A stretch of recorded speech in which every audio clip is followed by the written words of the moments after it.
क्या थी? ज्योति थी।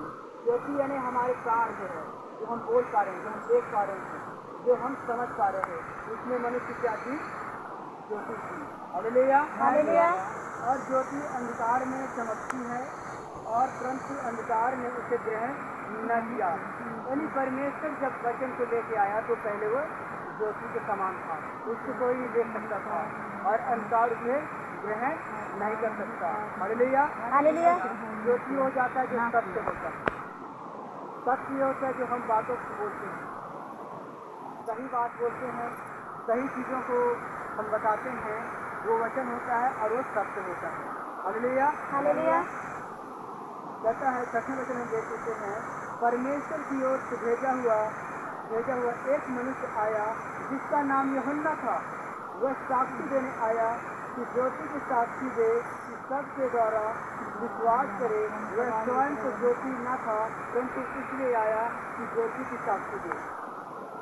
यूहन्ना जो था वो स्वयं की ज्योति नहीं था, अपने आप को ज्योति नहीं समझता था, परंतु वो इसलिए आया कि ज्योति की साक्षी दे, प्रकाश की, यानी कि हमें प्रभु के वचन में चलने का साक्षी दे।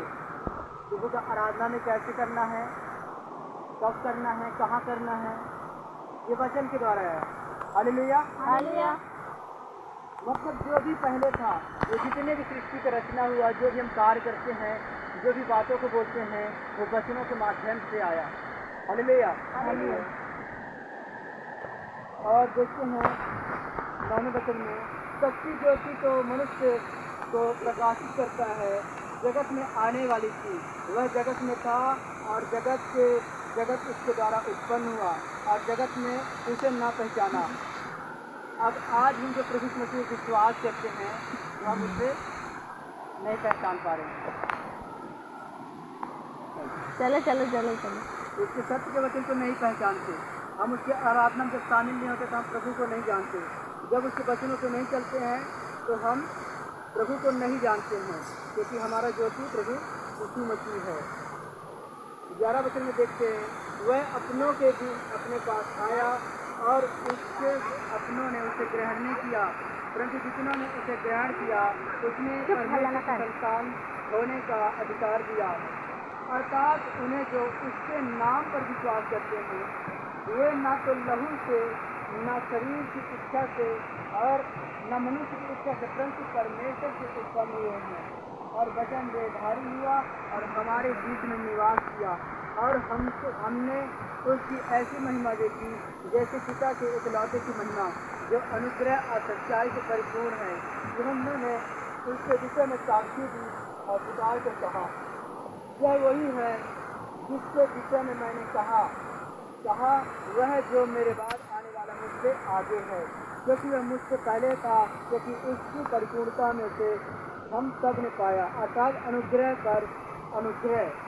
क्योंकि व्यवस्था मूसा के द्वारा दी गई, पर अनुग्रह सच्चाई तो यीशु मसीह के द्वारा पहुंची।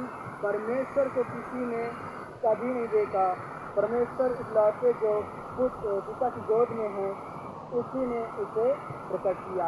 आज हम जिस चीज में हम प्रभु में शामिल हैं, उसकी आराधना में, घूमने में, इस जगह में, इस पहाड़ों में, तो हम प्रभु मसीह के द्वारा इन चीज़ों को जाने हैं, उसके वचन के द्वारा हम जाने हैं, क्योंकि प्रभु ने वचन से सारी सृष्टि का रचना किया। जो भी बातों को बोलते हैं वचन से बोलते हैं, वचन में हम कैसे बोलते हैं, किन बातों को बोलते हैं, उन चीज़ों को प्रभु ने हमारे अंदर चीज़ों को प्रकट किया है।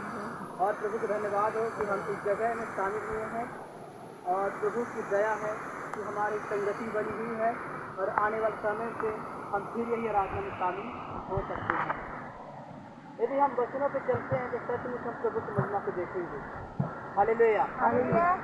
क्योंकि वचन ही हमारे हथियार है, जो शैतान से लड़ने का एक हथियार है और बुरे वक्त में सामना करने के लिए भी एक हथियार ही है।